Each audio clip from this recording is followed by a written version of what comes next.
हिमाल online TV. विश्वभरिबाट हिमाल online television हेरिरहनु भएका हजुरहरू सम्पूर्णमा हार्दिक नमन गर्दछु। आजको हाम्रो कार्यक्रमको विशेष अतिथि हुनुहुन्छ राजनीतिक विश्लेषक त्रिमूल नेपालका अध्यक्ष भरत दाहाल। आज म उहाँसँग विशेष गरी नेपालको पछिल्लो विकसित राजनीतिक घटनाक्रम र अन्तर्राष्ट्रिय परिवेशको विषयमा रहेर कुराकानी गर्दैछु। धेरै धेरै स्वागत छ हजुरलाई। हजुर धन्यवाद। नक्कली भुटानी शरणार्थी प्रकरण थप जटिल र रहस्यमय बन्दै गएको देखिन्छ। बयानका क्रममा टोपबहादुर रायमाझीले आर्जु राणा देउवाको नाम पनि उल्लेख गरेका छन्। आर्जु राणा देउवाले फेरि यसमा मेरो कुनै पनि संलग्नता छैन, मैले एक पैसा पनि लिएको छैन भनेर उनले अन्तर्वार्ता पनि दिएका छन्। यो नक्कली भुटानी शरणार्थी प्रकरण पछिल्लो समय जुन ढङ्गले विकसित हुँदै अगाडि बढिरहेको छ, यसले के सङ्केत गर्छ? यो घटना पछाडिको उद्देश्य चाहिँ कस्तो देखिन्छ? तपाईले यो भन्नुभयो जस्तो मैले पहिले पनि भनिसकेको छु कि यो जस्तो एउटा रहस्यमय बन्दै गएको छ भन्नुभयो। अब यहाँको राजनीति नबुझ्नेहरूलाई अब यो रहस्यमय रहन्छ सधैँको निम्ति। जस्तो योभन्दा अगाडिका पनि थुप्रै घटनाहरू भए, तर जसले नेपालको यो दलाल राजनीति बुझेका छन् त्यसको निम्ति रहस्यको कुरो केही पनि छैन। यो राजनीतिक दाउपेच भन्दा बढी केही पनि होइन। जस्तो यहाँको चाहिँ राजनीतिलाई कुनै शक्ति केन्द्रहरूले गिजोलेर आफ्नो अनुकूलको एउटा वातावरण बनाउनुको निम्ति यो हतियार चाहिँ बाहिर ल्याएका छन्, जसले यो गराएका पनि थिए हैन। त्यसकारणले जस्तो अहिले समाचारमा हिजोदेखि आइरहेछ आर्जु चाहिँ राणा, त्यसपछि अब रामबहादुर थापा, मन्जु खाँड लगायत केही व्यक्तिहरूको नामै नराखिकन रिपोर्ट बुझाउने तयारी सुरु भइसक्यो हैन। अब यिनको उल्लेखै कहीँ पनि छैन। जबकि तपाईको यो घटना म अब यिनी चाहिँ नाम आएका मात्रै हैन, मेरो आफ्नो बुझाइमा यसमा अमेरिका पनि संलग्न छ। यसमा नेपालमा भएको जो शरणार्थी आयोग भन्ने एउटा चाहिँ साम्राज्यवादी संस्था छ त्यो पनि यसमा संलग्न छ। यसमा शेरबहादुर, केपी ओली, पुष्पकमल सबै संलग्न छन् हैन। माने सबैलाई जानकारी छ। पैसा सबैले खाए म भन्न सक्दिनँ, तर जानकारी सबैलाई छ। जस्तो एउटा उदाहरण, ईस्वी सम्मत 9 मा भुटानी शरणार्थीको प्रमाणीकरणको प्रक्रिया टुङ्गिएको हो हैन, 9 मै टुङ्गिएको हो। त्यसपछि थप्ने काम सुरु भयो बाबुराम र चाहिँ प्रचण्डको पालादेखि फेरि हैन। त्यसमा चाहिँ सङ्ख्या बढाएर जो 3500 को कुरा आइरहेछ नि अहिले, त्यो सङ्ख्या बढाउने यिनी दुईजना हैन, हामीले हेरौँ।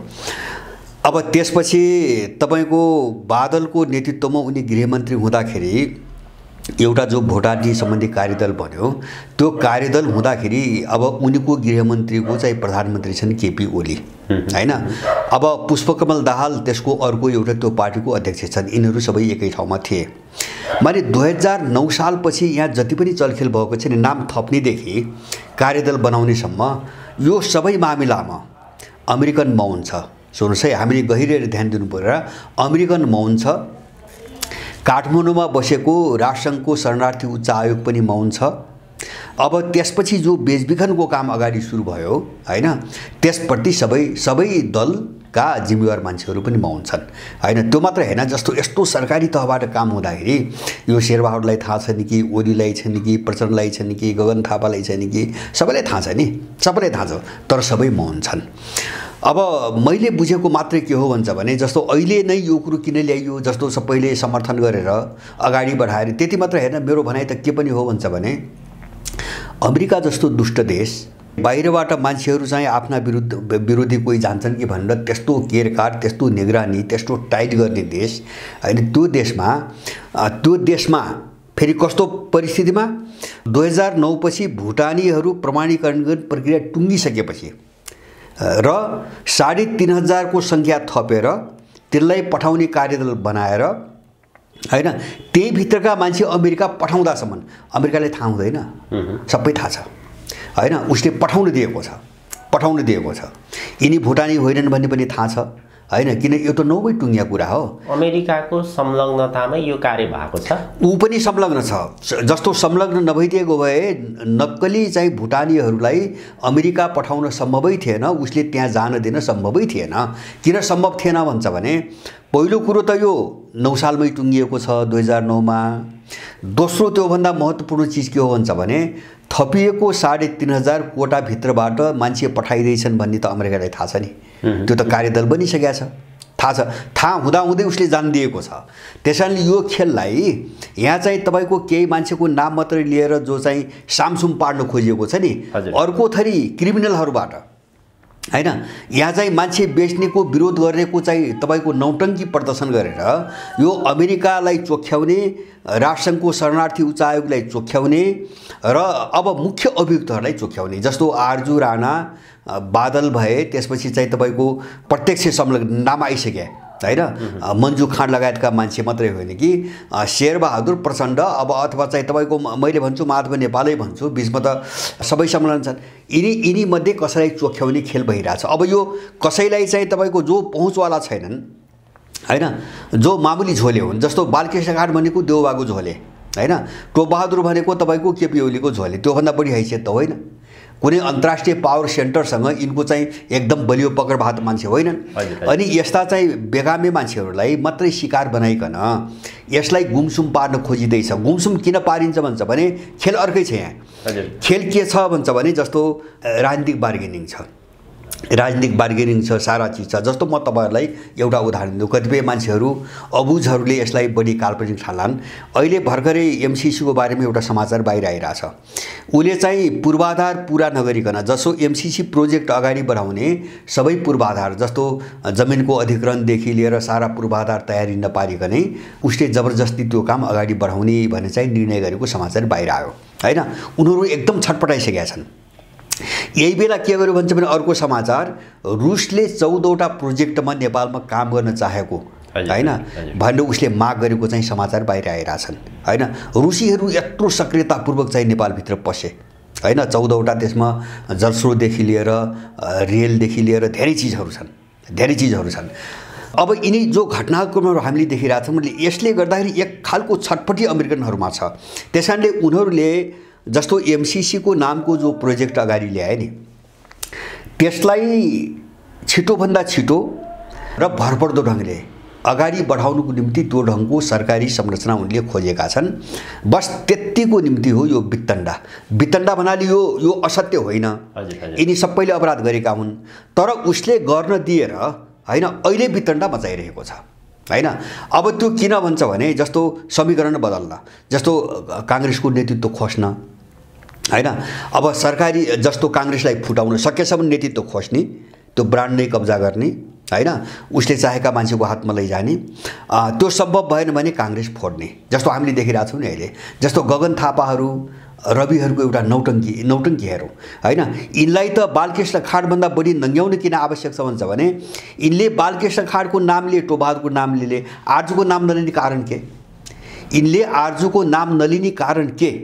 किन भन्छ भने त्यो त सौदाबाजी मात्रै हो भित्र त्यहाँ हैन। जस्तो आरजुको नाम लिने बित्तिकै उनीहरू वारपार गर्नुपर्छ, काङ्ग्रेसभित्र वारपार गर्नुपर्छ, अथवा चाहिँ घन्टीवालाहरू काङ्ग्रेससँगको सम्बन्धमा अहिले वारपार गर्नुपर्छ। यो फाइल हामीले तथ्यमा आधारित भएर कुराकानी गर्दाखेरि यो नक्कली नागरिकताको फाइल चाहिँ अमेरिकाले नै खोलेको हो। खोलेको अगाडि बढाउन यो केस कस्तो ठ्याक्कै भन्छ भने जस्तो यहाँ एउटा खेलको उदाहरण दिन्छु म। रविको काण्ड आयो नि, नागरिकता र पासपोर्टको काण्ड आयो नि हैन। नेपाली रवि अब यहाँ आएर पार्टी खोलेर चाहिँ यति काम चुनाव लड्दासम्म पनि उनी नेपालको नागरिकता लिने प्रक्रियामा गएका छैनन्, यो कसलाई थाहा छैन हैन। उनले 2टा नागरिक पासपोर्ट प्रयोग गरेका छन्, यो कसलाई थाहा छैन हैन। यो यहाँको सरकारलाई थाहा छैन कि यहाँका दललाई थाहा छैन कि रविलाई थाहा छैन कि सबै गर्न दिए। अनि के भयो भन्छ भने उनी गृहमन्त्री भइसकेपछि सर्वोच्चबाट हान्न लगाए हैन। जस्तो पासपोर्टको घटना अहिले पनि निर्णय भएको छैन, हामी यसलाई सिरियसली हेरौँ। यो निर्णयको निम्ति उनले समय कुरिरहेछन् हैन। जस्तो कुनै बेला यो निर्णय गर्दाखेरि यहाँको भू राजनीतिमा चाहिँ यिनको मालिकको चाहिँ तपाईँको खेल अगाडि बढ्छ, उनले त्यो कुरिरहेछ। नत्र भने उहिले चाहिँ तपाईँको अहिले पनि उपचुनाव लडे, जिते होइन, त्यस्तै यिनको सौदाबाजी मिलेको भए यिनी फेरि पनि मन्त्री भइहाल्थे। गृहमन्त्री माग्या हुन् नि, गृहमन्त्री प्रधानमन्त्री फेरि माग्या हुन्, फेरि भइहाल्थे। सबै गर्न दिइरहेछ। पासपोर्टको मुद्दा पनि चलिरहेछ होइन, गर्न पनि दिइरहेछ। अब यसमाथि निर्णय कहिले गर्ने भन्ने कुरो उनको योजनाको कुरो हो होइन। सर्वोच्चले त्यो पर्खिरहेको छ। यो खेल त देख्यौ नि, भुटानी सेम यही खेल हो, सेमै खेल हो। सबैलाई थाहा छ, गर्न दिएका छन्, अगाडि बढेको छ। अब यस्तो अपराध किन गराइन्छ, मान्छेलाई किन फसाइन्छ भन्छ भने जस्तो जो विदेशी यसमा संलग्न भयो त्यसले फसायो, यहाँका सबैलाई फसायो। किन फसायो भन्छ भने यिनलाई फसाइकन भोलि एउटा खेल खेल्नु छ।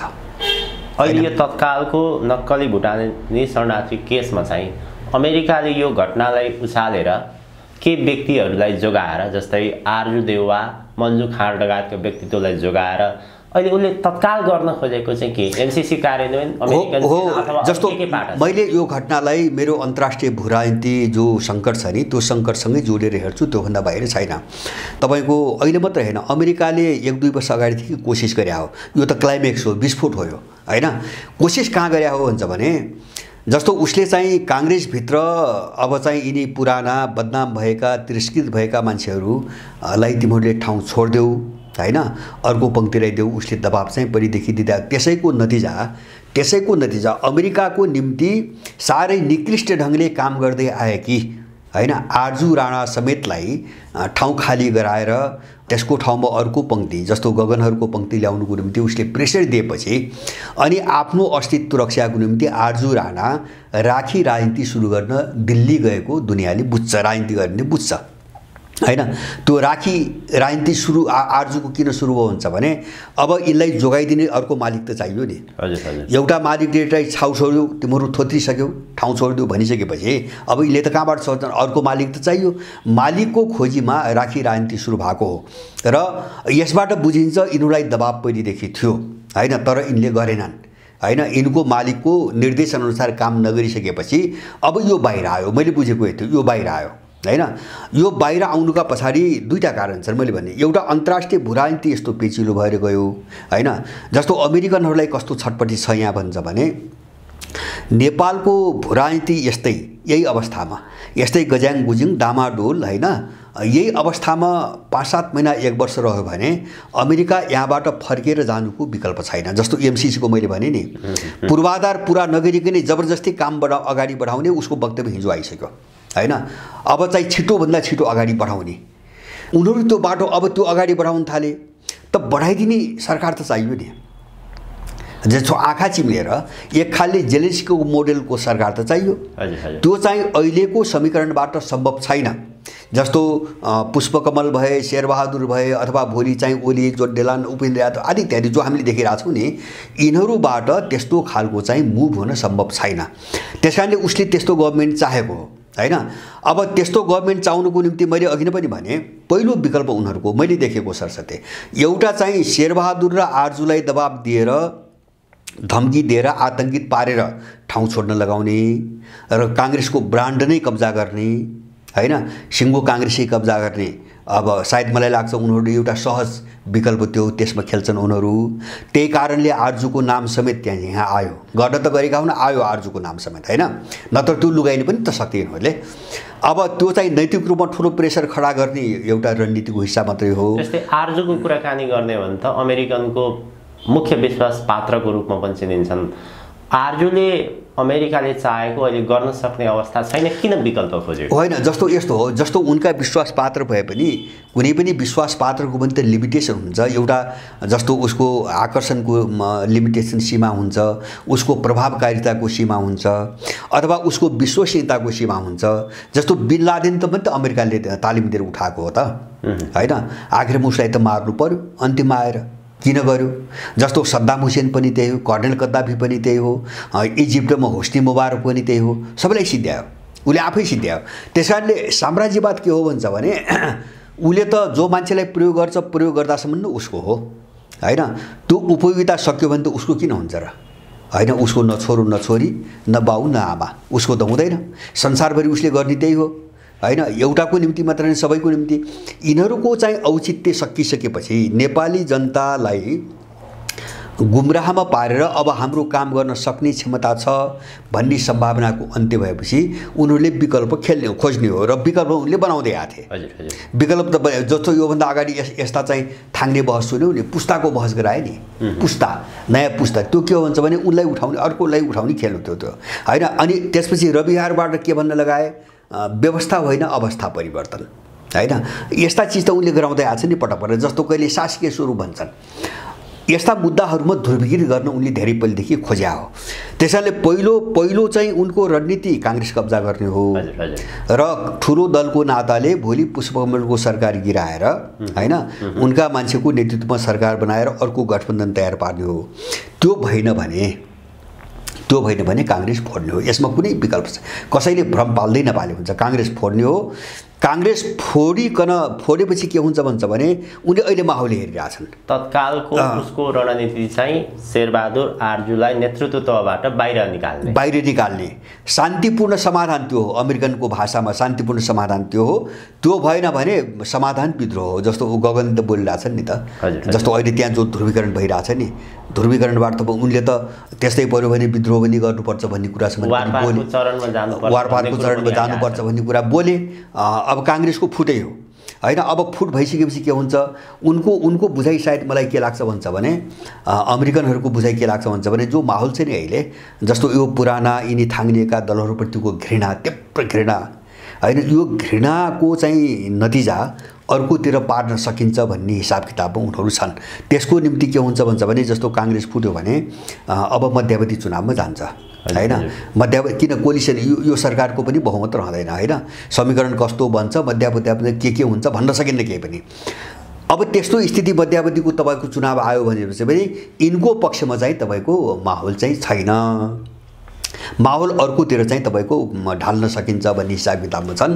त्यो काम छिटोभन्दा छिटो गर्नु परेको छ अमेरिकनहरूलाई नेपालमा, किन एमसिसीको कारणले। एमसिसीको कारण, अर्कोतिर विश्वको भूराजनीतिमा उनको जो अवस्था डामाडोल भइरहेछ नि, त्यो कारणले पनि हिजो मात्रै समाचार आइरहेछन् तपाईँको डलरको अन्त्य, अब डलरको प्रभुत्वको अन्त्य भयो भनेर अमेरिकनहरूले घोषणा गर्न सुरु गरे 1-2 दिन यता होइन। किन भन्छ भने त्यो कहाँबाट गर्न भन्छ भने अमेरिका अहिले जो ऋणको क्राइसिसमा छ नि, जस्तो ऋण स्वीकृत भएन, काङ्ग्रेसले त्यहाँबाट स्वीकृत गरेन भने अब यो आउँदो महिनाको 1 तारिकदेखि त्यहाँ तलब खुवाउने पैसा पनि छैन। अमेरिका डामाडोल हुँदैछ होला। एउटा सम्झौता त होला बिचमा रिपब्लिकनसँग, तर भएन भने के हुन्छ भने अमेरिका डामाडोल हुँदैछ। त्यही ऋणको सीमा बढाउने कुरामा सहमति नहुँदा अस्ति चाहिँ जापानमा भएको चाहिँ G7 को वित्त मन्त्रीहरूको बैठकमा कुनै पनि निष्कर्षै निस्कन सकेन।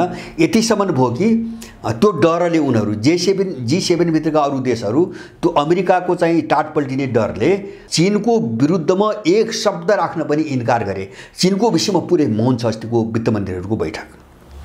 यो हालतमा छन् उनीहरू।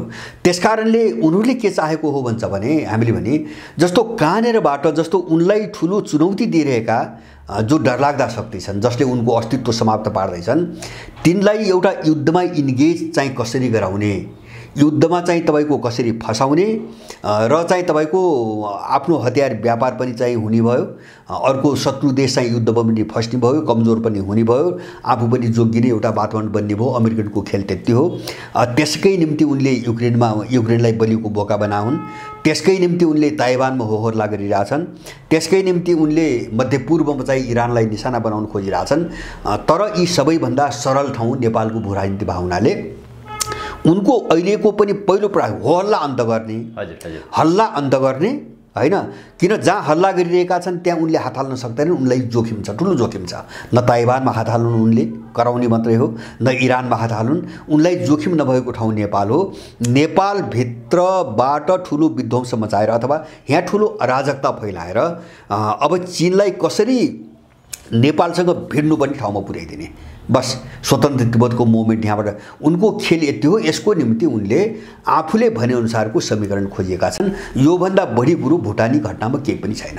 यो भुटानी प्रकरणको निष्कर्ष भनौँ अथवा चाहिने अहिले सञ्चार माध्यममा पनि के आइरहेको छ भने टोपबहादुर रायमाझी र बालकृष्ण खाँडलाई चाहिँ धरोटीमा छोड्ने कि भन्ने प्रसङ्गहरू पनि उठान भइरहेका छन्। उनीहरू उम्किने सम्भावना छ कि केही मानिसहरू चाहिँ कारबाहीको दायरामै पर्छन्, कस्तो देखिन्छ? होइन, जस्तो उनीहरूलाई मलाई तपाईँले भने यथार्थ हो। जस्तो एउटा पङ्क्ति त उनले छुँदै छोएनन्, सक्यो होइन, जो माथिल्लो पङ्क्ति हो त्यसलाई उनले छोएनन्। अब यिनीहरूलाई के हो भन्छ भने, तपाईँले भने यथार्थ के हो भन्छ भने, यिनीहरूलाई अलिकति दण्डित त गर्ने, जस्तो यत्रो केस त बाहिर आइसक्यो, दण्डित त गर्ने, तर चाहिँ अपराध जुन प्रकृतिको हो त्यो ढङ्गको दण्ड नदिने, त्यसमा चाहिँ जान्छन्। जस्तो त्यो कहाँबाट आइसकेको छ कुरो हुन्छ भने, यो मानव बेचबिखनलाई ठगीको अपराधमा बदल्ने कोसिस भइरहेछ। यसलाई ठगीमा लगिदिइसकेपछि त त्यो सामान्य भयो होइन, ठगीमा त पर्यो मान्छे, तर त्यो त जघन्य अपराध त भएन, दण्ड त त्यस्तो नहुने भयो होइन। त्यो ठगीमा बदल्ने एउटा त्यो कोसिस भइरहेछ। र दोस्रो चाहिँ तपाईँले भने जस्तो यिनीहरूलाई हदैसम्मको कारबाही किन हुँदैन भन्छ भने, यिनीबाट अरू पनि पोलिन्छन् भोलि होइन। त्यसरी फसाइदिए त यिनले पनि बाँकी राख्दैनन् नि। जस्तो बालकृष्ण खाँडले तपाईँको खाँदाखेरि अनि आर्जु अछुतो छ, शेरबहादुर अछुतो छ, त्यो मात्रै होइन, मैले भने नि केपी ओलीकै पालामा चाहिँ भुटानीहरूलाई बेच्ने चाहिँ कार्यदल बनिएको छ गृहमन्त्रीबाट होइन। केपी ओली चाहिँ यसबाट पुरै अछुतो छ, त्यो कसैले मान्छ? मलाई त केसम्म लाग्छ भन्छ भने, यो चाहिँ अमेरिकनहरूसँग केपी ओली समेतले गरेको सौदाबाजी हो, मेरो भनाइ त्यो छ। त्यो सौदाबाजी किन हो भन्छ भने, यो कुन बेला यो कार्यदल जस्तो नक्कली भुटानी बनाएर यो बेच्ने कार्यदलको ठोस काम त 2075 सालमा बादल गृहमन्त्री भएपछि सुरु भयो। कार्यदल उनले बनाए होइन। त्यो बेला केपी ओली प्रधानमन्त्री छन्, सुन्नुहोस् है। अनि गृहमन्त्रीले अगाडि बढाएको कार्यक्रम केपी ओलीलाई थाहा नहुने कुरा हुँदैन होइन। त्यसमा पनि थप कुरो के हो मेरो भन्छ भने, 2075 सालमा एमसीसीको मूल सम्झौतामै नभएको एउटा प्रावधान केपी ओलीको अत्यन्तै आपराधिक मानसिकताबाट क्याबिनेटबाट निर्णय भएको छ। त्यो निर्णय के भएको छ भन्छ भने, एमसीसीलाई संसदबाट अनुमोदन गरेर नेपालको कन्ट्रोलभन्दा बाहिर रहेको स्वायत्त संस्थाको रूपमा मान्यता दिने त्यो प्रावधान ओलीको पालामा 75 सालमा थपिएको हो। मूल सम्झौतामा त संसदबाट पारित गर्ने कुरा थिएन, जो सत्रमा काङ्ग्रेसले गर्यो त्यसमा चाहिँ संसदबाट अनुमोदन गर्ने कुरा छैन, त्यो केपीले थपेको हो। त हो त्यो किन थप्यो हो, त्यही थपेपछि एमसीसी समस्या भएको हो, नत्र त सरकारको अधीनमा हुन्थ्यो नि त। संसदबाट पास गर्ने प्रावधान नलग्या भए त्यो त सरकारको कन्ट्रोलमा हुन्थ्यो। यिनले सरकारको कन्ट्रोलभन्दा बाहिर लगिदिए, त्यो काम गर्ने केपी ओली, र त्यही उसको चाहिँ तपाईँको निर्णयसँग यो चाहिँ तपाईँको कार्यदलको सौदाबाजी भएको हुनसक्छ होइन। जस्तो चाहिँ अब उनले के पाउने, अमेरिकनले यिनले के गर्ने भने, यस्ता चाहिँ आपराधिक खेल यहाँ धेरै भएका छन्। त्यस कारणले यहाँ साम्राज्यवादलाई चाहिँ बडो चोखो देख्ने, यहाँ एक थरीका भाटहरू छन्। यहाँ मैले देख्दैछु अमेरिकाले कारबाही गर्ने अरे होइन, कस्तो भ्रम सिर्जना गर्न खोजिरहेछन्। अमेरिकाले यो केसमा चाहिँ तपाईँको कारबाही अगाडि बढाउने, यिनलाई अमेरिकाले छोड्दैन, यिनलाई राष्ट्रसङ्घले छोड्दैन, यिनलाई शरणार्थी उच्च आयोगले छोड्दैन। यो अर्को थारी दलालहरूको एउटा जत्था छ होइन, यो अमेरिकन चाहिँ टट्टुहरूको एउटा जत्था छ, जसले चाहिँ तपाईँको ऊ चाहिँ एकदम पवित्र छ, एकदम मानवतावादी हो भन्ने खालको प्रचार गरेर नेपालको भू राजनीतिमा उसको हात माथि पार्न खोजिरहेछन्। जस्तो ऊ आउँछ भोलि चाहिँ छानबिन गरे बहानामा आउँछ, अब यहाँ त खेल्नु पऱ्यो नि, हात हाल्नु पऱ्यो, छानबिन गरेको बहानामा आउँछ, अथवा चाहिँ तपाईँको त्यस्तै आरोप नेपाललाई लगाउला होइन। अनि चाहिँ तपाईँको राष्ट्रसङ्घको नाममा एउटा टिम पठाएर, जस्तो अनिमेना आयो नि पहिले, त्यस्तै टिम पठाएर चाहिँ सारा आफ्ना एजेन्टहरू यहाँ ल्याउन सक्छ। यो सबै अमेरिकाले खेल्न सक्छ, तर उसको खेल हो। अमेरिकालाई चोख्याउने मान्छेहरू छन् नि, उसैले खोल्या छ, अमेरिकाको बेइज्जत भयो भन्ने हिसाबले कतिपयले चाहिँ यससँग सम्बन्धित गुप्तचरका कुराहरू पनि उठाएका छन्। फाइल उसैले खोल्या छ, त्यसको पछाडि उसको चाहिँ आफ्नो इन्ट्रेस्ट छ, आफ्नै इन्ट्रेस्ट छ होइन। सिआइएका एजेन्टहरू यसमा संलग्न छन् भनी केही मान्छेहरू बोलिरहेछन् होइन। अब मैले सिआइएकै एजेन्ट को संलग्न छन् म भन्न सक्दिनँ, मसँग प्रमाण छैन। तर यहाँको भू राजनीतिलाई सबैलाई हेर्दा, यो अमेरिकनहरूको चरित्र, युरोपियनहरूको चरित्र, सारा चिज हेर्दा आजसम्म यिनले नेपालमा के गर्दै आए, विश्वमा के गरिरहेछन्। जस्तो ट्विन टावर आफै ढलाउँछ, आफै चाहिँ टेरोरिस्ट चाहिँ तपाईँको भनेर संसारभरि आक्रमण गर्छ। अनि त्यस्तो भद्दा देश, त्यस्तो कुरूप देश, नर्थ स्ट्रिम 2 तपाईँको ध्वस्त पारेन, जर्मनी र रुसका बीचमा बनेको। अब यस्ता मान्छेहरूले यहाँ के गर्छन् के गर्दैनन्, यो हामी कहाँ मलाई लाग्छ यो ठुलो बहसको कुरा होइन। अमेरिकाको संलग्नता छ र त्यो संलग्नता बेगर भुटानीहरू नक्कली भुटानी बनाएर अमेरिका पठाउन, त्यहाँभित्र पसाउन असम्भव छ। त्यो पनि सारा कुरो यत्रो बहसमा आउँदै यो सब थाहा हुँदाहुँदै होइन 2009 मा चाहिँ तपाईँको टुङ्गिसकेको लिस्ट त उसले त लगिसक्यो नि। अनि त्यो थपेका 3500बाट उसले किन लग्यो? 3500बाट पठाइएका हुन् भने उसलाई थाहा छैन, लग्न दिएको छ। खेल यति हो। अब यसमा यिनीहरू सफल हुँदैनन् र यसमा चाहिँ के हुन्छ भने अमेरिकन गेमको चाहिँ मतियार भएर जो चाहिँ बडो चाहिँ तपाईँको चोखा बन्न खोजिरहेछन् नि, मलाई लाग्छ सबभन्दा अप्ठ्यारोमा अब यिनै पुग्छन्। यिनको त झन् डरलाग्दो अपराधिक मानसिकता भयो। किन हुन्छ भने त्यो मान्छे बेच्ने अपराधी भन्दा त्यसलाई ढाल बनाएर देश विरुद्ध अर्को अपराध गर्ने होइन, अमेरिकनहरूको षड्यन्त्रलाई ढाकछोप गरिकन नेपाललाई बर्बाद पार्ने जो खेममा लागेका छन् नि, यिनी अपराधीहरू अब झन् चाहिँ ठुलो जोखिममा पर्छन्। किन पर्छन् भन्छ भने यिनले आजको नाम ल्याउन् न मेरो भनाइ थियो होइन। जसले बडो चाहिँ यसमा चाहिँ यिनी मानव अधिकारको नाममा मुकुण्डो लगाएकाहरू होइन, यिनी काङ्ग्रेसभित्रका यिनी क्रिमिनल ग्याङहरू, यिनी बाहिर घन्टी भन्नेहरू, आरजु राणाको नाम ल्याउन् मेरो भनाइ यति हो पहिले होइन। ऊ टोपबहादुरले उनीहरू पनि झन् अप्ठ्यारोमा पर्ने भयो। चोख्या त पर्छ नि त, यिनको त कुरूप अनुहार पर्दाभास हुन्छ नि भोलि। आरजुको विषयमा नबोल्ने मान्छे कस्ता हुन् होइन, हामीले बुझ्नु पर्दैन। हैसियत बिनाका मान्छेलाई त भन्न त सजिलो छ, जो पावरमा छैन, जसको शक्ति छैन त्यसलाई त जे पनि भन्दै भयो। भन्दै आयो नि त्यो टोपबहादुरको खिचिट्युरी गरे होइन, बालकृष्ण खाँडको खिचिट्युरी गरे होइन, खै त आरजुको विषयमा बोल्दैनन्। किनभने पनि उनी पनि यो खेलको एउटा हिस्सा हुन्। नेपालीहरूले यति बुझ्न जरुरी छ। त्यस अर्थमा के उनले दिएको चाहिँ जो दुईटा अन्तर्वार्ता छ, कुनै न कुनै रूपमा माथिल्लो स्तरबाट चोख्याउनको निमित्त त्यो एउटा प्रायोजित सुनियोजित नै थियो भन्न सकिन्छ? होइन, त्यो त प्रायोजित हो। जस्तो उनीहरूले आफूलाई सफाई दिनको निम्ति त्यो प्रायोजितै हो। प्रायोजित खालले यिनीहरूले आफ्नो कुरो राख्न मात्रै खोज्या हुन्।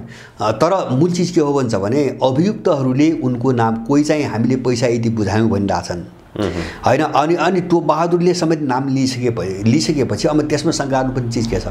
त्यसले के बुझिन्छ? टोपबहादुरले आरजुको नाम लिएको घटनाबाट के बुझिन्छ भन्छ भने यसमा व्यक्ति मात्रै संलग्न छैन, दलहरू नै संलग्न छन् भन्ने कुरो त्यहीबाट क्लियर हुन्छ होइन। काङ्ग्रेस पनि छ, अब अरू पनि होलान्।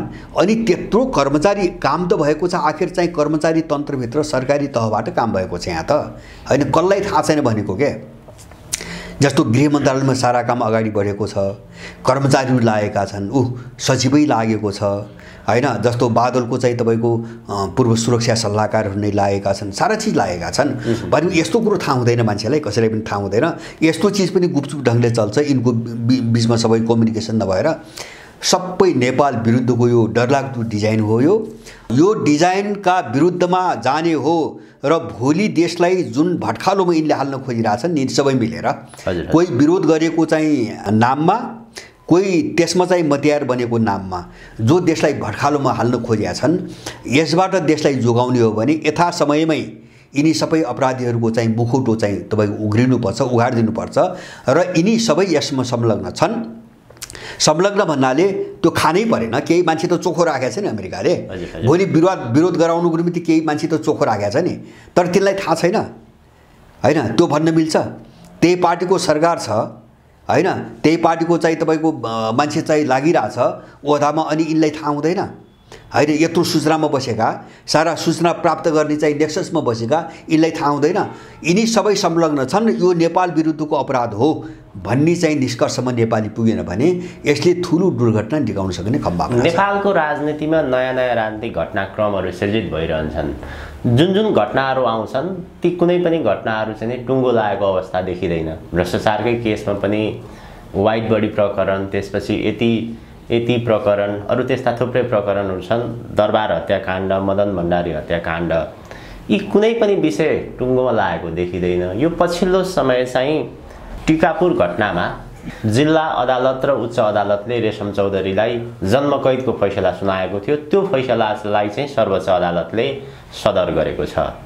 यो स्वाभाविक हो। अहिलेको अवस्थामा आएको सर्वोच्चको निर्णय अथवा यसका पछाडि पनि अरू उद्देश्यहरू जोडिएका छन्। यो पछिल्लो फैसलालाई कसरी हेर्न सकिन्छ? न यो मैले यस्तो छ, जस्तो अब मैले राजनीतिक हिसाबले सिधै जस्तो मैले के हेर्छु भन्छ भने मैले 2-3टा कुरा हेर्छु। जस्तो पहिलो कुरो हो राज्य प्रणाली र त्यसका निकायहरू स्वायत्त छन् कि छैनन् हामीले हेर्ने मुख्य कुरा त्यो हो हैन। सर्वोच्च अदालतै स्वायत्त संस्था हो कि होइन हामीले हेर्ने त्यो हो। मैले बारम्बार भनेको छु, जुन दिन त्यो त्यहाँको प्रधान न्यायाधीश कल्याणराज श्रेष्ठ हुँदा जुन दिनदेखि अब न्यायालयमा सर्वोच्चदेखि देशैभरि न्याय प्रणालीमा एनजिओहरूको पैसाले प्रवेश पायो, लगानी गर्ने ठाउँ जब पाए, त्यो दिनदेखि यहाँ न्यायपालिका नै छैन हैन। यो प्रश्न बुझ्नुपर्छ नेपालले। यहाँ न्याय प्रणाली होला, व्यक्ति होलान्, केही व्यक्ति होलान्, सबै अपराधी हुन्छन् भन्न सकिन्न। सर्वोच्चको जो तमासा 2 वर्षदेखि हामीले हेरेका छौँ नि चोलेन्द्रको केसदेखि, त्यसले पनि के देखाउँछ भन्छ भने यहाँ न्याय प्रणाली छैन, यहाँ चाहिँ सर्वोच्च अदालत पनि छैन हैन। मैले धेरै घटनाहरू हेर्छु यस्ता खालका, उनका बडो कुटिल षड्यन्त्रमूलक धेरै चाहिँ तपाईँको घटनाहरू मैले हेर्छु। जस्तो मैले अघि नै पनि रविकै चाहिँ तपाईँको नागरिकताको उसमा चाहिँ तपाईँको फैसला हैन, त्यो हामीले हेऱ्यौँ, कस्तो बेला गर्छन् कस्तो बेला गर्दैनन्। अब यस्ता खालका घटनाहरू धेरै छन्। त्यसकारणले सर्वोच्च अदालतबाट हुने फैसलाहरू सबै न्यायिक कोणबाट हुन्छन् भन्ने भ्रम चाहिँ पाल्नु हुँदैन, म चाहिँ पाल्दैन। अहिलेको न्यायपालिकाप्रति मेरो भ्रम त्यस्तो चाहिँ छैन।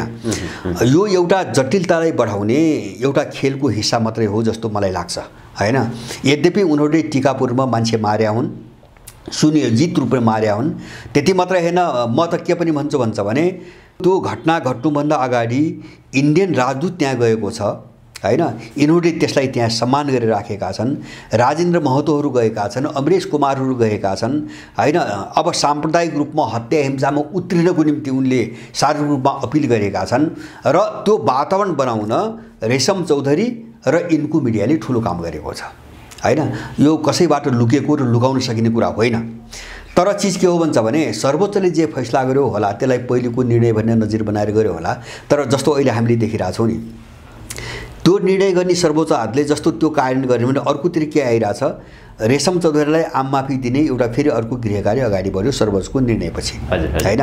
जस्तो 9 वर्ष चाहिँ जेल बसिरहेका जन्मकैदवालाहरू पनि रिहाई आम माफी पाएका नजिर छन् भनेर पनि यहाँ बहस सुरु भएको छ। अब भोलि त्यो दिशातिर यिनीहरू जान सक्छन्।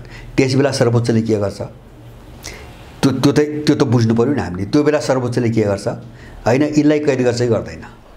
जस्तो सर्वोच्चले जो निर्णय गर्यो नि, भोलि यिनले आम माफीको रूपमा नाममा छोडिदिए भने यिनी छोड्नेहरूलाई सर्वोच्चले कारबाही गर्छ कि गर्दैन हैन।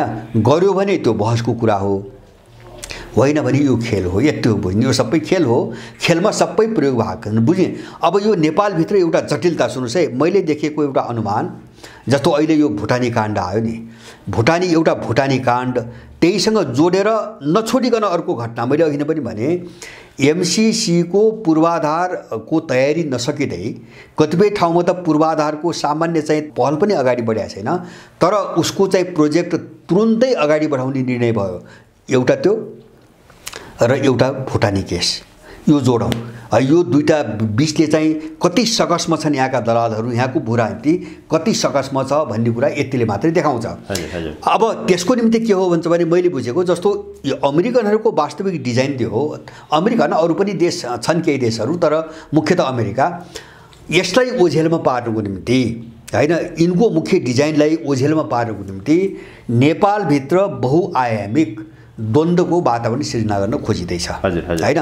जस्तो अब यहाँ कस्तो देखिन्छ भन्छ भने जस्तो कोशीको नाममा चाहिँ तपाईँको चलिरहेको देख्छौँ। अब अहिले आएर चाहिँ रेशम चौधरीको नाममा चाहिँ अब हडतालहरू गर्ने, नेपाल बन्द गर्ने, आन्दोलन गर्ने देखिरहेछौँ।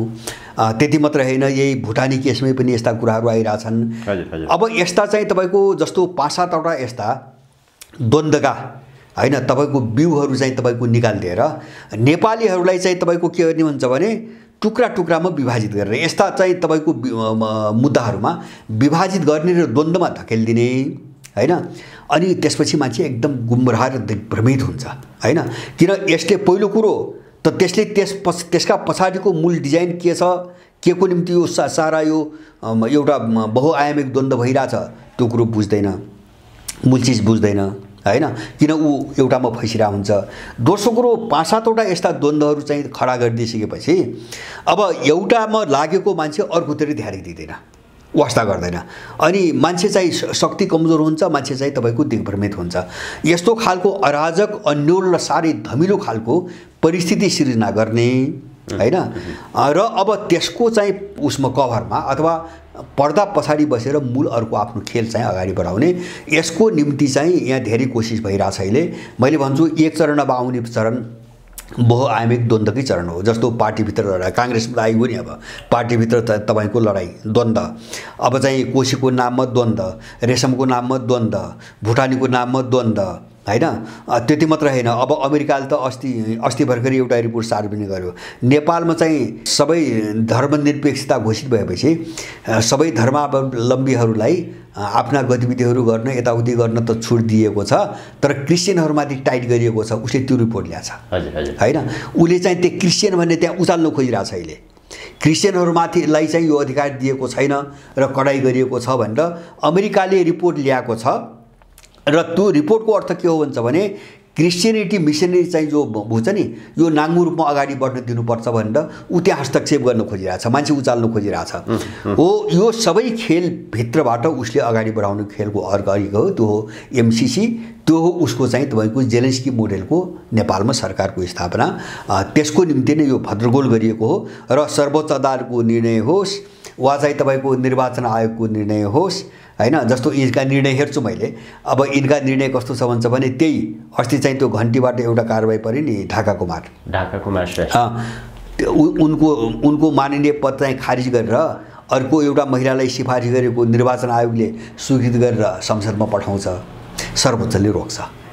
हेर्नुहोस् यिनको खेल, हैन। किन भन्छ भने यसको अर्थ के बुझ्नु पर्यो भन्छ भने यिनी दुईटा संस्था, दुईटै संवैधानिक निकाय, यिनी दुईटाका संविधान पनि दुईटा रहेछन्, यिनी दुईटाका कानुन पनि दुईटा रहेछन्, यिनी दुईटाका नियम पनि दुईटा रहेछन्। भने यिनको दिमागले काम गर्दैन, हैन। लेख्या त एउटै होला नि, जे गरे पनि त्यो संविधान कानुन यिनको कानुनमा जे लेखेको छ त्यो लेखेको त एउटै भाषा होला, हैन। तर यिनको दुईटा व्याख्या भइरहेछ, किनभने यिनको दिमागलाई दुई थरी शक्ति केन्द्रले दुईतिरबाट चलाइरहेछ, हैन। अब दुई कोणबाट चलाइरहेछ यिनको दिमागलाई, एउटा शक्ति केन्द्रले दुई कोणबाट चलाइरहेछ। त्यसकारणले यिनको निर्णय दुईटा भइरहेछ।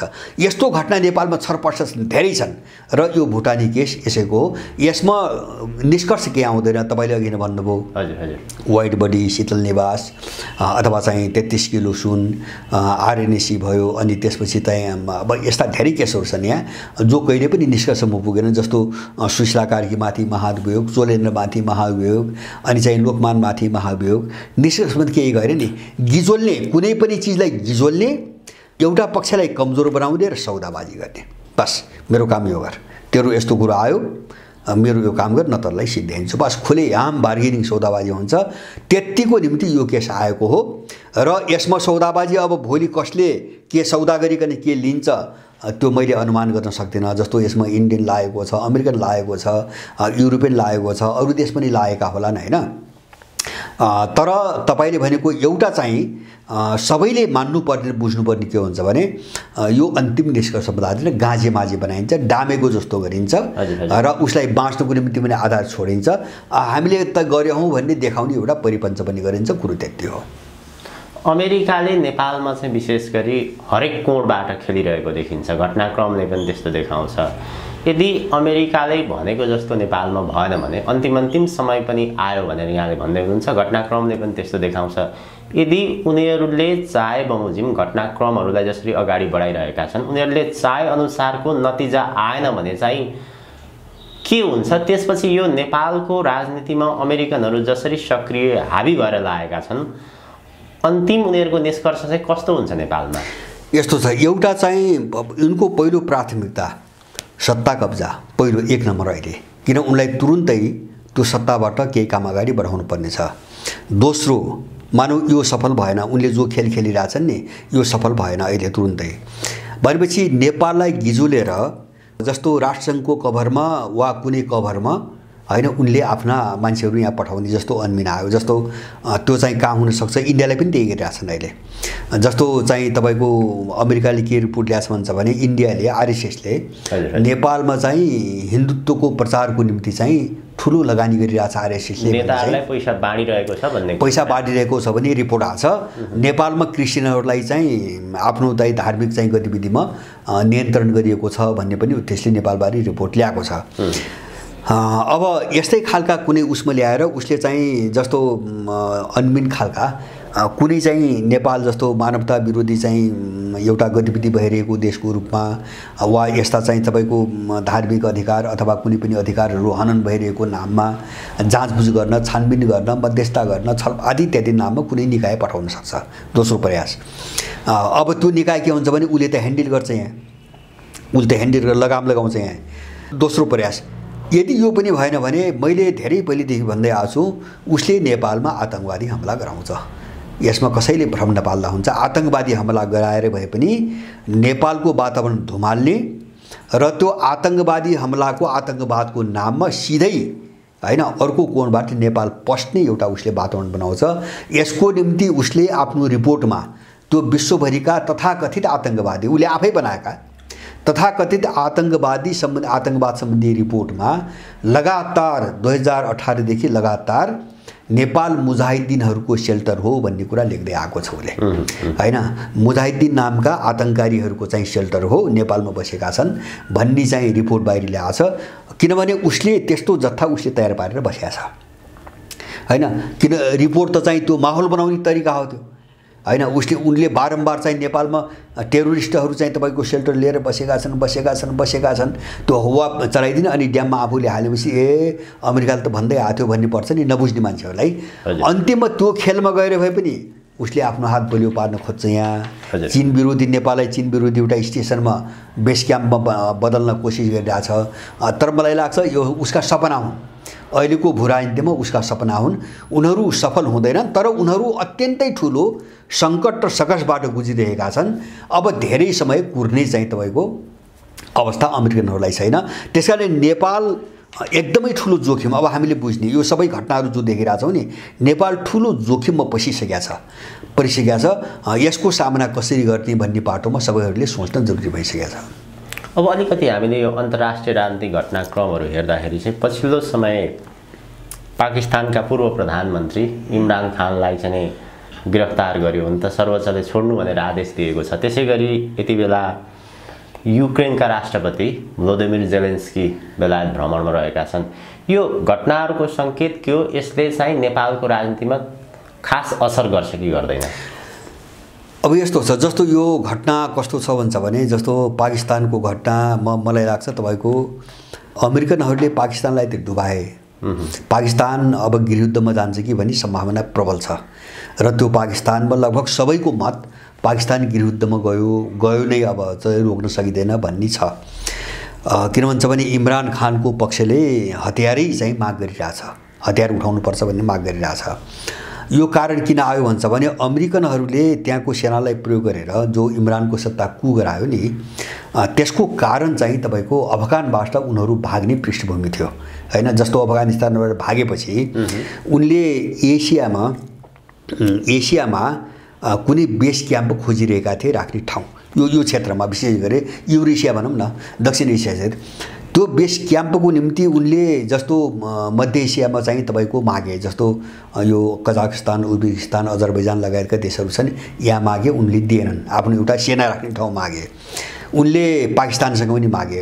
इमरान खानले के भने भन्दाखेरि बेस क्याम्प त छोडिदेऊ, हामीले अमेरिकालाई हवाई आकाश पनि दिँदैनौँ भन्न भने, हाम्रो आकाश पनि प्रयोग गर्न दिँदैनौँ अमेरिकाको मिलिट्रीको निम्ति भन्न भने।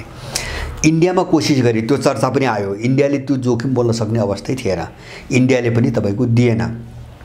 अब यो भइसकेपछि यो ठाउँमा बस्नको निम्ति उसले सेनाबाट कु गराएको पाकिस्तानमा, ऊ आफै पनि असफल भयो। जस्तो अहिले जो जनमतको लगभग चाहिँ 2/3 चाहिँ तपाईँको सेना र सत्ता विरोधी छ, हैन। त्यहाँ पनि अमेरिका असफल भयो, पाकिस्तान तपाईँको डुब्यो। एउटा घटना उसको स्थिति पछिल्लो सबभन्दा ठुलो असफलता उसको अफगानिस्तानको युक्रेनको घटनापछि तपाईँको पाकिस्तानको घटना। अब त्यसपछि जस्तो अर्को चाहिँ तेरो तपाईँको जेलेन्स्कीको कुरा गर्नुभयो। अब त्यो के रणनीति हो भन्छ भने संसारभरि जेलेन्स्कीलाई घुमाएर तपाईँको युरोप मात्रै, युरोपका लगभग धेरै देश उनले घुमिसके, जस्तो ब्रसेल्स के अरे बेल्जियमदेखि तपाईँको इटाली भयो, जर्मनी भयो अथवा बेलायत भयो, हैन। सायद मलाई लाग्छ धेरै देश अझै घुम्लान्। एउटा जनमत बनाउने अपिल गर्ने हैन ठुलो अन्यायमा म परेको छु भनेर प्रत्यक्ष घुमाएर एउटा रुस विरुद्ध सेन्टिमेन्ट बनाउने त अमेरिकनहरूको रणनीति हो, अरू केही पनि छैन यसमा। उसको रणनीतिबाट घुमाएका हुन्। यसले के देखिन्छ भन्छ भने हाम्रो सहयोगले मात्रै अब चाहिँ रुसलाई पराजित गर्न सम्भव छैन। विश्वको जनमत जो हाम्रो पक्षमा रहेन, हाम्रो भने अमेरिकनहरूको पक्षमा जो रहेन, त्यसलाई कसरी अमेरिकन पक्षमा ढाल्ने भन्ने एउटा मनोविज्ञान तयार पार्ने एउटा हिस्सा हो। त्यो चाहिँ युक्रेन द्वन्द्वमा पाएको असफलताको नतिजा हो हैन। मानव सफल भइदिए भए जेलेन्स्कीलाई त्यसरी भिख मागेर घुमाउनु पर्ने थिएन।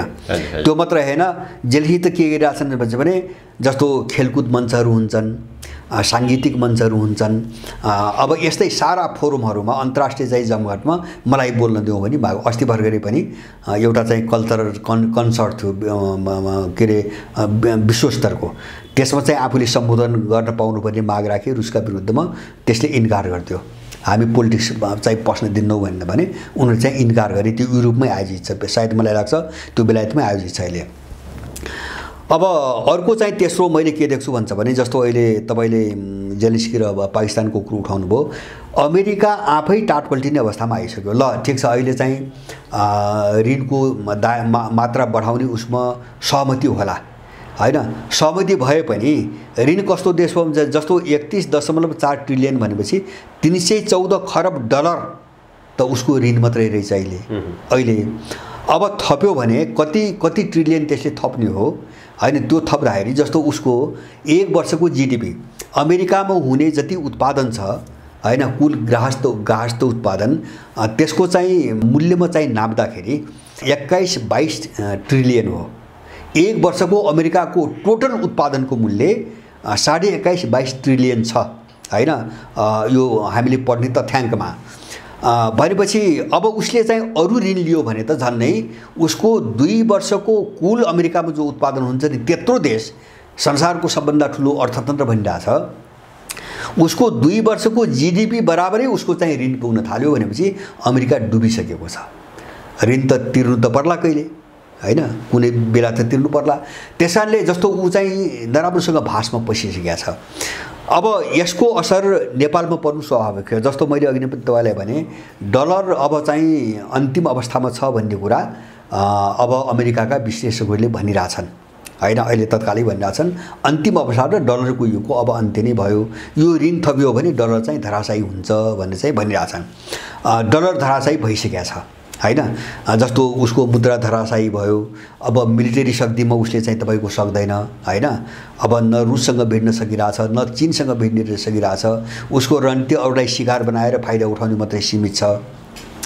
त्यो मात्र हैन, उसको एलायन्सभित्रै ठुलो विभाजन आइरहेछ। एउटा चाहिँ बडो चाहिँ अनौठो घटना अस्ति G7को जो अर्थमन्त्रीहरूको बैठक भयो चाहिँ तपाईँको के अरे जापानमा, त्यहाँ चाहिँ चीनको विरुद्धमा अमेरिकाले प्रस्ताव लाग्दै दबाब दिँदै पनि बाँकी युरोपियन देशहरू त्यसमा सहमतै भएनन्। चीन भन्ने शब्द नै राख्न सहमत भएनन्। किन उनीहरूले के बुझिसकेका छन् भन्छ भने चीनसँग पनि अमेरिकाको पछि दुश्मनी गर्यो भने उसँग सँगसँगै हामी पनि डुब्छौँ। ऊ त डुब्नै लाग्यो, हामी पनि डुब्छौँ। किन रुससँग त भत्क्यो, चीनसँग पनि गयो भने युरोप पनि डुब्यो, युरोप पनि टेक्ने अवस्था छैन। अब यस्तो खालको अवस्थाबाट उनीहरू गुज्रिरहेछन् र त्यसको छाया नेपालमा नपर्ने कुरै भएन। अनि मैले भने नि भुटानी केस नै त्यसको एउटा उदाहरण हो, भुटानी घटना नै त्यसको एउटा उदाहरण हो। उनी सकसमा नभएको भए, नेपालको भूराजनीतिमा उनी ठुलो सङ्कटमा नभएको भए आफ्नै कित्तालाई हैन यसरी नाङ्गेझार उनले पार्नुपर्ने अवस्था आउँथेन। मलाई लाग्छ सहज परिस्थिति भए न आजको बालकृष्णको नाम किन आउने, त्यत्रो बिचारा एमसीसी पारित गर्न सारा चाहिँ यत्रो सहयोग गरेका छन्। ऊ अस्ति एउटा मिडियामा आयो, बालकृष्णले त के पनि भने भेट्न जाने काङ्ग्रेसहरूलाई, मैले एमसीसी पारित गर्नको निम्ति ठुलो भूमिका खेल्या हुनाले मलाई चिनियाहरूले पक्राए भन्ने पनि भन्यो हैन।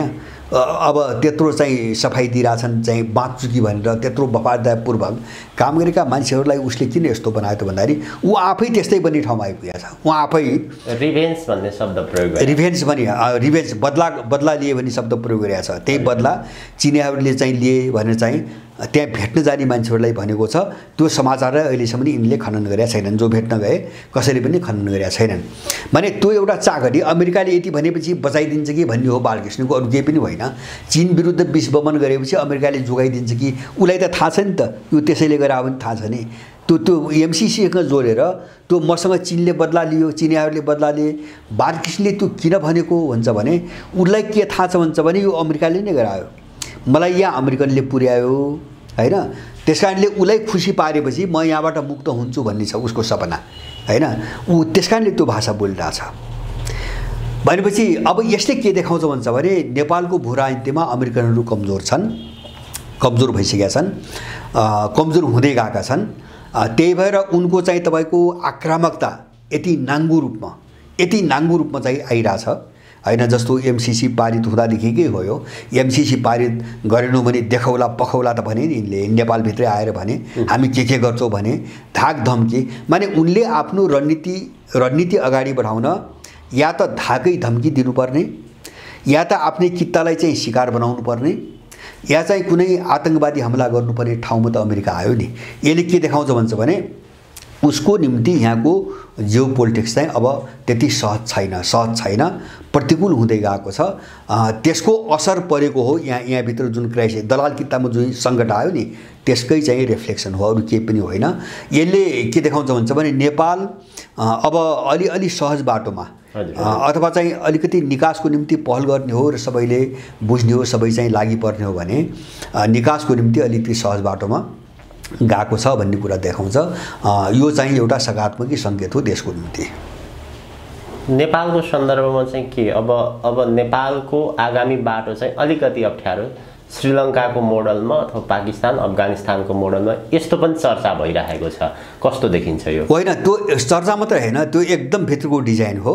मैले भने नि उनीहरूले सकेसम्म उनको पक्षको समाधान खोजेपछि त्यो जोखिम बिनाको नै खोज्ने हो उनीहरूले सबभन्दा पहिले। तर त्यो भएन भने 1 2 3 4 5 विभिन्न अप्सनमा उनीहरूले खेलिरहेका हुन्छन्, अगाडि बढाउँछन् हैन। मैले जस्तो भने एउटा उनले ठ्याक्कै छानेको सरकार पहिलो विकल्प यो भएन भने के तपाईको चाहिँ सबैलाई छिन्नभिन्न पार्ने, तोड्दिने, अराजकता फैलाउने र समीकरण बदल्ने हैन। दोस्रो तेस्रो त्यो भएन भने के तपाईले भने जस्तो नेपाललाई श्रीलङ्का वा पाकिस्तान बनाउने, त्यसको निम्ति सबै तयार छ। त्यो बनाउनु मात्रै बाँकी छ क्या। जस्तो भुटानी आयो नि सबै तयार थियो, बाहिर ल्याएको मात्रै न हो, केही मान्छेलाई प्रयोग गरेर झोस्दिएको मात्रै हो, अरू केही पनि होइन हैन। अब यहाँ चाहिँ जस्तो यहाँको ब्याङ्किङ सङ्कट तपाईँको नेपालको हेर्नुहोस्, यो तपाईँको महँगी हेर्नुहोस् हैन, तपाईँको यी काठमाडौँ देशैभरिका तपाईँको यो बजारतिर हेर्नुहोस्, थुप्रो चाहिँ तपाईँको सङ्ख्यामा चाहिँ सारा चाहिँ यिनी भाडा सटरहरू थमाथम बन्द भइरहेछन् हैन। टुलेट लेखेका घरहरू, म अस्ति बुटोल गएँ, बुटोलको त्यो मुख्य सडकमा मेन लाइनमै यतै सटर तपाईँको खाली भइसकेको रहेछ बुटोलमै। काठमाडौँमा त्यो हालत छ, किन भन्छ भने सबैको टाटपल्टो व्यक्तिगत रूपमा हैन, आर्थिक सङ्कटले पैसा छैन, पैसा सबै निकालेर बाहिर लगिसके हैन। जस्तो मारवाडीहरू, यहाँका दलहरू, विशेष गरिकन मारवाडी दल र केही कर्मचारी वृद्धका मान्छेसँग जो लुटेको पैसा थियो नि त्यो सबै विदेशमा छ, बाहिर छ नि। आर्थिक सङ्कट देखा परेको छ, यो पूर्व योजना अनुसार नै हो कि अथवा यो समयले नै ल्याएको? होइन, सबैले होइन, बिल्कुल पूर्व समयले कसरी ल्याउने। नेपालमा के भएको छ र यत्रो सङ्कट आउने?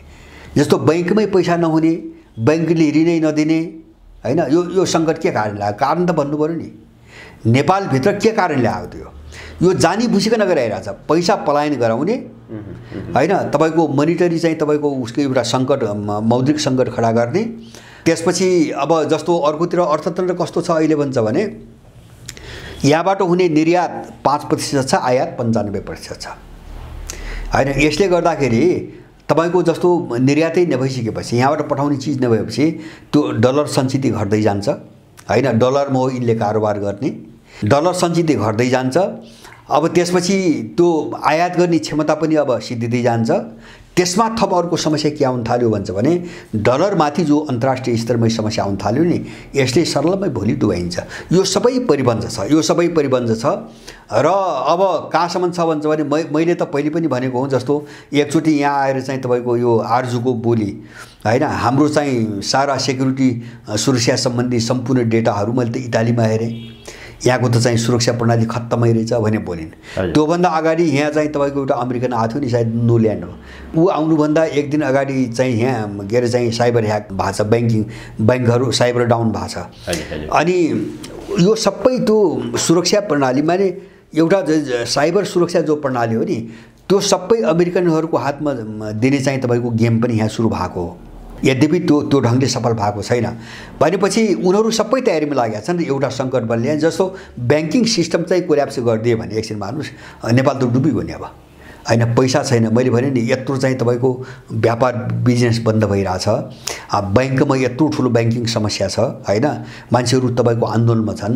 अब यही बेला चाहिँ तपाईँको अब कुनै दुर्घटना भयो भने त त्यो नेपाली ठेक्ने ठाउँ कहीँ पनि छैन। माने अर्को विकल्प यो हो, उनले तयार पारेर परेको विकल्प। मैले अघि नै भने त्यस्तै चौथो विकल्प चाहिँ आतङ्कवादी हमला। सबै अप्सनमा खेलिरहेछन् र नेपाल चाहिँ ठुलो जोखिममा छ र यो जोखिमको एउटा चरण चाहिँ आउँछ। यसमा सबै विश्वस्त भए हुन्छ, किन परिस्थिति सबै बिग्रिसक्यो, यहाँ कसैको हातमा छैन होइन, तपाईँ हाम्रो हातमा पनि छैन। यहाँको मान्छेले बुझेन, यिनै दलाल यिनै अपराधी, चाहे नयाँ जोगी हुन् चाहे पुराना जोगी हुन्, यहाँका मान्छेहरू इमोसनमा तात्कालिक कुरोमा हिँड्ने मात्रै चेतना छ। त्यसको परिणाम चाहिँ एउटा खेल उनले अगाडि बढाइसके। दुर्घटना हुन्छ, ठुलो दुर्घटना हुन्छ, ठुलो नोक्सानी हुन्छ, मान्छे मर्लान्, देशको टाट पल्टेला, हाहाकार होला, खान नपाएर मान्छे मर्छ। त्यो चरण आउँछ, त्यसलाई रोक्न अब सम्भव छैन होइन।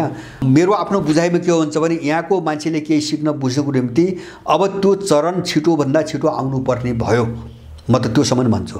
किन भन्छ भने मान्छेले जबसम्म चाहिँ मार खाँदैन नि तबसम्म मान्छेमा चेतना आउँदो रहन्छ होइन। हामी त्यो ठाउँमा पुग्यौँ। तर यससँग जोडिएको अर्को पाटो के हो भन्छ भने देशले अब ठुलो सङ्कट त बेहोर्ने त भयो, एउटा ठुलो नोक्सानी र त्यो मानवीय नोक्सानी होला, भौतिक नोक्सानी होला अथवा केही होला, त्यो त हुने भयो। तर पनि जुन मिसनबाट नेपाललाई त्यस्तो बनाउँछन् त्यो मिसनमा यो साम्राज्यवादी शक्तिहरू अब सफल हुन सक्दैन। सफल हुने सम्भावना मैले देख्दिनँ।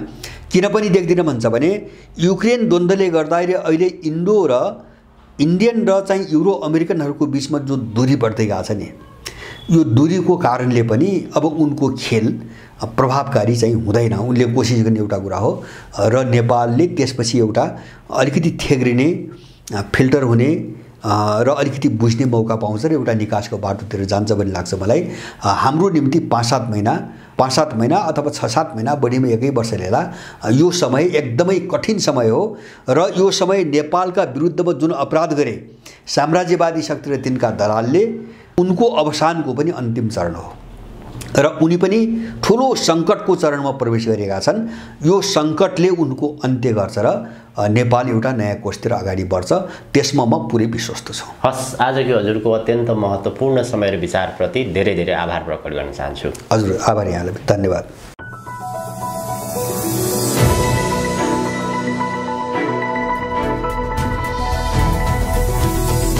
हिमाल अनलाइन टिभी।